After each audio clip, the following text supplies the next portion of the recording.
Il y a une histoire que peu de gens osent partager, celle de se sentir invisible, rejeté et seul dans le foyer même qu'on espérait appeler famille.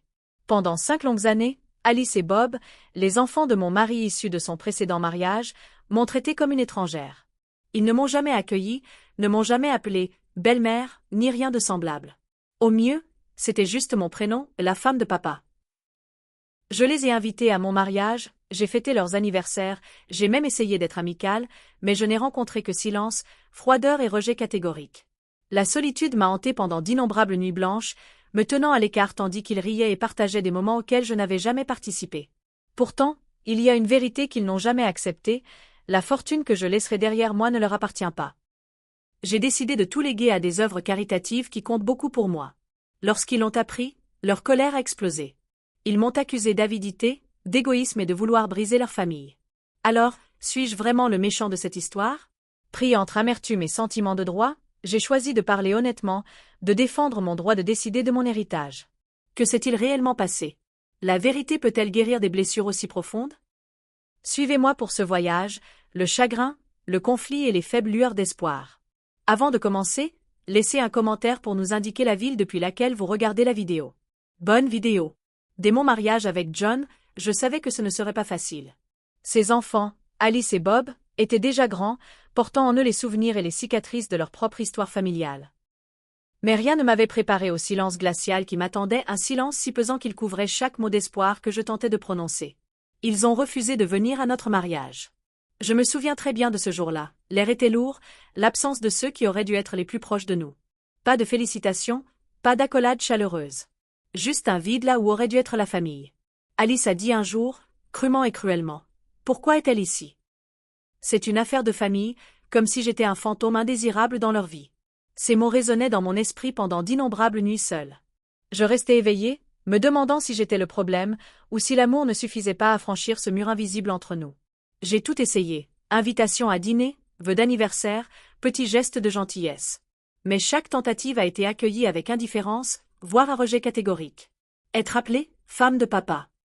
Au lieu de maman, être traitée comme si j'étais invisible, cela me brisait le cœur à chaque fois. Pourtant, la douleur ne venait pas seulement d'Alice et de Bob. Derrière elle se cachait l'ombre de leur mère, l'ex-femme de John, dont la présence planait silencieusement dans chaque interaction tendue. Rumeurs, demi-vérités et vieilles blessures coloraient leur perception. Je ne luttais pas seulement pour être acceptée. Je combattais des années d'histoire et de loyauté qui m'avaient mise à l'écart. Dans cette maison, j'étais une étrangère, même si je partageais ma vie avec John, même si je ne désirais rien d'autre qu'un signe d'appartenance. Mais l'appartenance ne se résume pas toujours à un lien de sang. Parfois, il s'agit d'être vu, reconnu. Et pendant 5 ans, je suis restée invisible. Le poids émotionnel s'accumulait, la douleur de leurs paroles se mêlait à mon espoir de paix. Je luttais intérieurement entre ressentiment et empathie, confusion et détermination. Comment adoucir un cœur endurci? Quand la patience devient-elle abandon? J'ai été forcée de grandir, de me blinder contre le rejet tout en osant garder espoir. Mais derrière tout cela se cachait une vérité tacite qu'aucun de nous ne voulait affronter. La famille n'est pas toujours une question d'amour. Parfois, elle est une question de limites, de sacrifices et de réalités déchirantes. Et tandis que ces batailles silencieuses faisaient rage sous la surface, les lignes de fracture ne faisaient que s'approfondir lorsque l'argent, l'épreuve inexorable des liens familiaux, entrait en jeu. Maintenant, laissez-moi vous emmener plus en profondeur dans cette étape où la douleur du rejet émotionnel s'est heurtée à la dure réalité de l'héritage. Comment s'est-il passé lorsque j'ai choisi de léguer mon patrimoine non pas à Alice et Bob, mais à des causes qui me sont chères? Comment ont-ils réagi en sachant que la nouvelle épouse de leur père était non seulement une étrangère dans leur cœur, mais aussi dans leur avenir? Après des années de rejet silencieux et d'insensibilité, je me suis retrouvée confrontée à un autre type de bataille, une bataille qui ne concernait pas seulement les sentiments ou l'acceptation, mais aussi l'héritage, la confiance et un profond ressentiment. John et moi étions ensemble depuis 5 ans, partageant une vie faite de joie paisible et de fortes tensions. J'avais une entreprise prospère et des économies que j'avais accumulées sans relâche. John, aisé mais modeste, avait donné presque tout ce qu'il possédait à ses enfants par le passé, leurs frais de scolarité, leur pension alimentaire et même une grande partie de ses biens à son ex-femme lors du divorce. Ainsi, lorsque nous avons mis à jour nos testaments, la situation était claire, mais complexe. Je voulais être honnête, fidèle à moi-même et juste, tout en acceptant la douloureuse vérité. Alice et Bob ne m'avaient jamais vraiment considérée comme faisant partie de leur famille. Au fond, j'avais toujours espéré un lien, une reconnaissance au-delà de la politesse froide et de l'exclusion. Mais après tout ce temps, je savais qu'il ne changerait probablement pas. Alors, j'ai fait un choix. Quand John mourra avant moi, ses économies, aussi modestes soient-elles, me reviendront. Si je décède en premier, John héritera de mes biens. Mais après notre décès, la majeure partie de ce que j'ai bâti ira non pas à Alice ou Bob, mais à des œuvres caritatives qui me tiennent à cœur. Ce n'était pas une décision facile, c'était à la fois une limite définitive et une déclaration d'identité. Je n'ai pas d'enfant, et l'idée de léguer l'œuvre de ma vie à des inconnus qui en avaient davantage besoin résonnait en moi et en mes valeurs. L'avocat avec lequel nous avons travaillé était clair, ce testament résisterait à toute contestation. Juridiquement, tout était en ordre. Émotionnellement, c'était une véritable poudrière. Je me souviens avoir annoncé la nouvelle aux enfants de John, le cœur lourd, espérant qu'ils comprendraient. Au lieu de cela, leur incrédulité et leur colère ont rapidement pris le dessus. Alice m'a accusé de cupidité et de manipulation, affirmant que j'avais volé leur héritage. Bob semblait plus confus qu'hostile, mais leurs accusations partagées étaient comme une trahison. Derrière leurs mots, je percevais quelque chose de plus profond, la peur et la souffrance masquées par un sentiment de droit acquis. Alice rêvait d'un acompte pour un appartement, Bob espérait rembourser ses prêts étudiants. Ils avaient compté sur un héritage qui n'existait tout simplement pas. L'ex-femme n'était pas loin non plus de la tempête. Ces paroles acerbes ont brisé notre paix fragile, m'accusant de m'immiscer entre John et ses enfants, me dépeignant comme le méchant qui les séparait. Leur cercle familial s'est resserré, des alliances se sont formées contre moi, et la solitude que j'avais ressentie auparavant s'est transformée en un réseau complexe de ressentiments et d'incompréhension. Malgré l'hostilité, John est resté fermement à mes côtés. Sa force tranquille était à la fois un réconfort et un fardeau. Son amour inébranlable, pourtant déchiré par la fracture entre ses enfants et moi, était inébranlable. Cette phase a marqué un tournant, là où les blessures émotionnelles ont rencontré la froide réalité financière, là où chaque décision portait le poids de plus que de l'argent, mais aussi de l'identité, de l'appartenance et de la justice. Quand Alice et Bob ont appris ma décision de léguer mes biens à une œuvre caritative, la réaction a été immédiate et brutale. Je m'étais préparée à la déception, mais rien n'aurait pu me préparer à la tempête de colère, aux accusations et au chagrin qui a suivi. Alice fut la première à exploser, ses mots étant tranchants et implacables. Dans un flot de larmes et de fureur, elle m'accusa de trahison, me traitant d'égoïste et de manipulatrice, comme si j'avais orchestré le vol de ce qui leur appartenait de droit. « Comment as-tu pu nous faire ça ?» demanda-t-elle avec férocité, la voix tremblante d'un mélange de chagrin et de rage. Sa douleur était vive, mais si imprégnée de sentiments de droit qu'elle résonna comme une épée transperçant le tissu fragile de notre famille déjà brisé. Bob, bien que plus calme, n'en était pas moins dévasté. Sa confusion transparaissait derrière un regard méfiant. Il posait des questions qui semblaient être des fléchettes douloureuses. Pourquoi n'avons-nous pas notre juste part? Pourquoi as-tu l'impression d'éloigner papa? Pourtant, sous tout cela, il y avait une subtile pointe de culpabilité, comme si une part de lui connaissait la vérité, mais était déchirée entre sa loyauté envers sa sœur et sa propre conscience. Derrière eux, des ombres planaient. L'ex-femme de John avait pris le devant de la scène dans ce drame amer. Ses propos acerbes et ses accusations acerbes attisèrent encore davantage le ressentiment. Elle me présentait comme la méchante qui avait empoisonné ses enfants contre leur père, le fossé qui séparait le peu de famille qui nous restait. Son implication était un retournement de situation cruel, ajoutant des couches de complexité aux blessures encore tenaces du divorce. Les répercussions ne se sont pas limitées à la famille immédiate. Les rumeurs se sont propagées parmi la famille, les amis et même les voisins. Soudain, le récit ne portait plus sur les testaments ou les biens, mais sur le caractère et la loyauté. Je me suis retrouvée isolée, jugée par une opinion publique qui n'avait jamais vu ses nuits paisibles passées à pleurer dans la solitude, ses efforts vains pour construire des ponts. John était pris entre deux feux, le cœur brisé en silence, déchiré entre son amour pour ses enfants et son engagement envers moi. Il tentait d'apaiser la douleur, rappelant à chacun la justesse de ses décisions, expliquant comment il avait donné à ses enfants tout ce qu'il pouvait au fil des ans.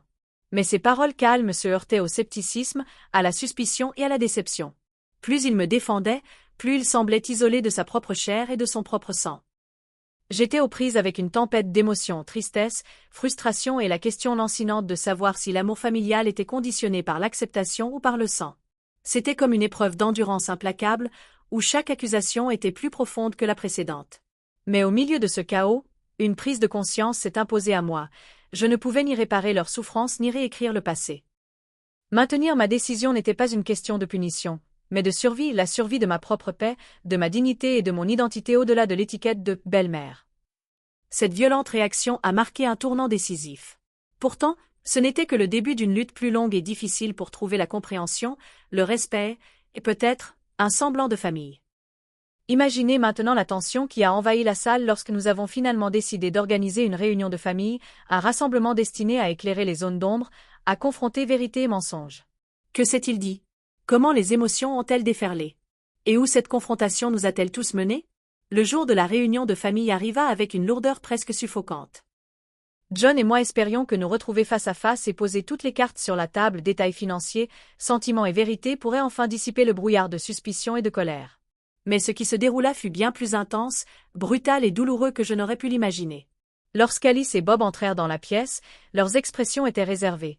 Le regard d'Alice était perçant et inflexible, celui de Bob oscillant entre la douleur et la confusion. Le poids des griefs inexprimés emplissait chaque recoin, telle une tempête silencieuse prête à éclater. John a commencé par expliquer calmement les réalités financières, combien il avait déjà donné à ses enfants, le règlement du divorce, les modestes économies qu'il avait mises de côté pour eux, et a précisé que la maison où nous vivions était la mienne depuis avant le mariage. Sa voix était posée, mais teintée de fatigue, lassitude due à des années passées à essayer d'équilibrer des relations brisées. Puis ce fut mon tour. J'ai parlé aussi clairement et gentiment que possible de ma décision de léguer mes biens à une œuvre caritative, non par dépit, mais parce que je sentais que c'était le bon choix pour moi. J'ai partagé la vérité sur mes espoirs de longue date de construire un lien familial qui ne se sont malheureusement jamais concrétisés. J'ai admis la solitude, les nuits silencieuses où je me sentais invisible, et comment ces sentiments ont influencé ma décision. J'ai insisté sur le fait qu'il ne s'agissait pas de les punir, mais de rechercher ce qui me semblait juste et juste après des années de rejet. Mais Alice n'en voulait pas. Sa voix était brisée par une fureur et une incrédulité qui secouaient la pièce. Alors tu dis que tout ce que tu as accumulé et la vie que nous n'avons jamais partagée va à des inconnus? Et nous? Et la famille de papa? Ces accusations étaient blessantes, d'autant plus qu'elles portaient une blessure plus profonde que l'argent, celle du sentiment d'être remplacé, ignoré et ignoré. Bob, étonnamment, était plus calme, mais tout aussi intense intérieurement. Il posait des questions qui révélaient son trouble. Papa n'avait-il vraiment plus rien? Pourquoi ne l'avons-nous jamais su? Pourquoi as-tu l'impression que tu as tout emporté?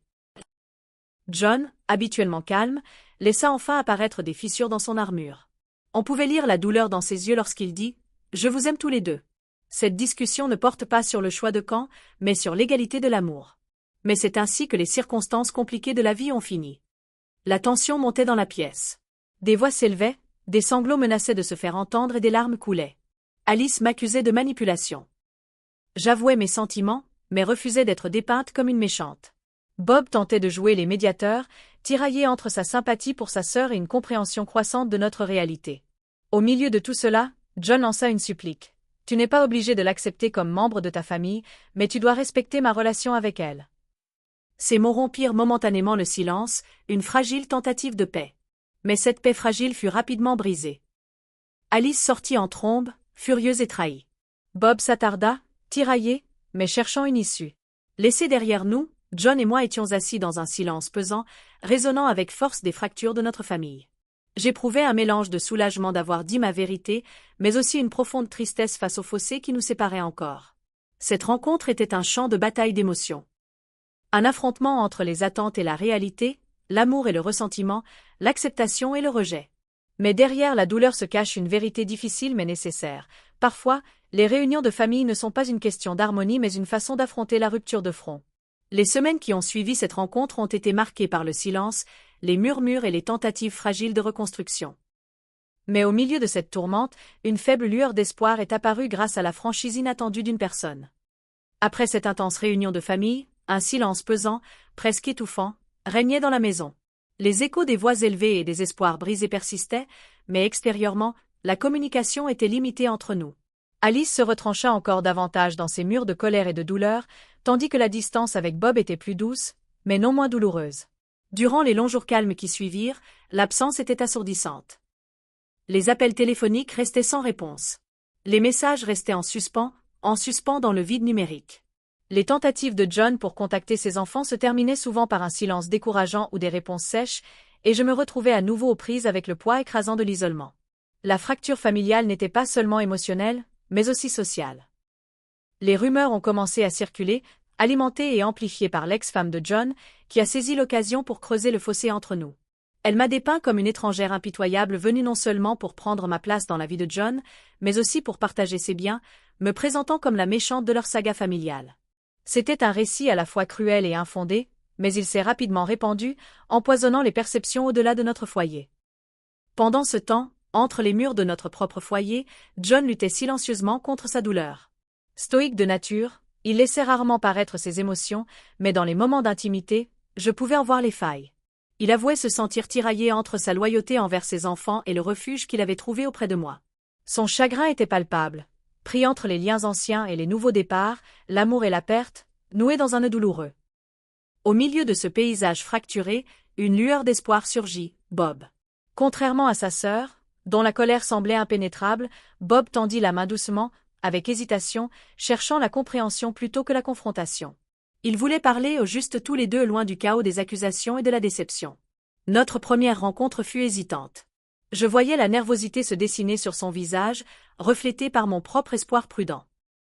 Au fil de notre conversation, le ressentiment s'estompa, remplacé par une réflexion sincère. Bob admit avoir tenu beaucoup de choses pour acquises, notamment les sacrifices consentis par son père et la réalité de notre situation financière. Il reconnut la solitude que je devais ressentir, et dans un moment de vulnérabilité, il s'excusa pour la froideur qui nous avait séparés. Cette conversation, simple mais profonde, a été un pas modeste mais significatif vers la guérison. Elle m'a rappelé que même dans les familles brisées, la compassion peut prendre racine si elle est nourrie patiemment. Mais Alice restait distante, une ombre rôdait aux abords. Le fossé entre nous était toujours grand et profond. L'intervention constante de leur mère n'arrangeait rien, alimentant la tension et entretenant la division. Il semblait que certaines batailles n'étaient pas encore prêtes à être réglées. Pour John, la tension était un fardeau quotidien. Il portait la douleur comme un poids silencieux, plein d'espoir mais méfiant quant à toute réconciliation. Je voyais dans ses yeux le désir de paix, de famille, des liens qu'il chérissait mais qu'il craignait de voir disparaître. Dans cet équilibre délicat de liens brisés, de loyauté tendue et d'ouvertures hésitantes, une chose est devenue claire. Guérir une famille brisée était un voyage semé d'embûches, mais aussi de moments qui offraient des lueurs d'espoir. Alors que nous avançons, je souhaite partager avec vous le prochain chapitre, les signes fragiles mais prometteurs de reconnexion qui ont commencé à remodeler notre petit monde, en commençant par des conversations inattendues, de petits gestes et des étapes prudentes vers la reconstruction de la confiance. Après des mois de silence, de tensions et de conversations fragiles, quelque chose a changé. Un dégel discret et prudent s'est opéré dans une famille longtemps gelée par la douleur et l'incompréhension. Ma relation avec Bob s'est lentement mais sûrement épanouie. Nos interactions, autrefois distantes, se sont transformées en visites régulières, en repas partagés et en conversations qui, bien que parfois hésitantes, ont commencé à construire des ponts là où seuls des murs s'élevaient auparavant. J'ai vu le visage de John s'illuminer de soulagement lorsque Bob est venu en non pas une seule fois, mais à plusieurs reprises, cherchant à créer des liens au-delà de la tension qui nous avait tous saisis. Leurs dîners père-fils sont devenus un moment sacré, des moments où les fantômes des conflits passés s'estompaient. Ce n'était pas parfait, loin d'être des retrouvailles dignes d'un conte de fées, mais c'était réel. Et réel, c'était suffisant. Alice, cependant, garda ses distances. Lorsqu'elle apprit les liens chaleureux de Bob, sa colère revint. Elle refusait d'assister aux réunions de famille où j'étais présente, et nos chemins se croisaient rarement, au-delà d'une politesse forcée. Pourtant, lors d'un café tranquille avec John, elle révéla une once de vulnérabilité, un désir ardent pour son père qui surpassait son amertume. Ils acceptèrent de maintenir leur relation séparée de moi, une trêve fragile fondée sur le respect des limites et une douleur inexprimée. Je ne vais pas mentir, accepter qu'Alice ne m'embrasserait peut-être jamais a été l'une des vérités les plus difficiles que j'ai jamais affrontées. Mais dans cette histoire, l'acceptation ne signifie pas toujours proximité. Parfois, cela signifie renoncer à nos espoirs et trouver la paix dans l'instant présent. J'ai choisi de respecter ses souhaits, en me concentrant sur les relations que je pouvais entretenir plutôt que sur celles que je ne pouvais pas forcer. Malgré tout cela, mes testaments et mes plans successoraux sont restés inchangés. Ma décision de léguer mes biens aux œuvres caritatives qui me sont chères est restée ferme non par dépit ou colère, mais par incarnation de moi-même. John a même plaisanté, à moitié sérieusement, en disant qu'il laisserait une somme symbolique à Alice juste pour éviter des poursuites judiciaires, mais nous avons ri, sachant que c'était une maigre offrande de paix à un conflit que l'argent ne pouvait résoudre. En coulisses, je suis passé de la douleur à la résilience, du rejet à l'affirmation de soi. Ce cheminement a été déchirant. Des moments de remise en question, des larmes ont coulé pour cette famille qui n'a jamais existé. Pourtant, j'ai grandi, j'ai compris que la famille prend de multiples formes et que l'amour n'est pas toujours réciproque. John, lui aussi, retrouva une paix profonde. Même si son cœur attendait encore avec impatience des retrouvailles plus profondes, il chérissait les petites victoires. la présence renouvelée de Bob, la délicate attention d'Alice envers lui seul, et le foyer que nous partagions, non plus seulement un champ de bataille, mais un lieu où la guérison pouvait commencer. Alors que je réfléchis à ce chemin sinueux, je réalise que cette histoire est loin d'être terminée. La vie offre rarement une fin heureuse, et les familles, même brisées, continuent d'évoluer. J'espère qu'en partageant ce parcours, les conflits, les chagrins, les timides avancées d'autres pourront trouver du réconfort en sachant qu'ils ne sont pas seuls dans leurs difficultés. S'il y a une leçon que j'ai apprise, c'est que le respect, l'honnêteté et le respect des limites peuvent parfois ouvrir la voie à une paix inattendue. Et même si tout le monde ne trouve pas la famille dont il rêve, parfois la famille dont on a vraiment besoin est celle qu'on construit avec patience et résilience. Merci de m'accompagner dans ce voyage profondément personnel. Si vous avez rencontré des difficultés similaires ou avez des idées sur la gestion de dynamiques familiales complexes, n'hésitez pas à partager vos expériences dans les commentaires ci-dessous. Vos témoignages renforcent cette communauté.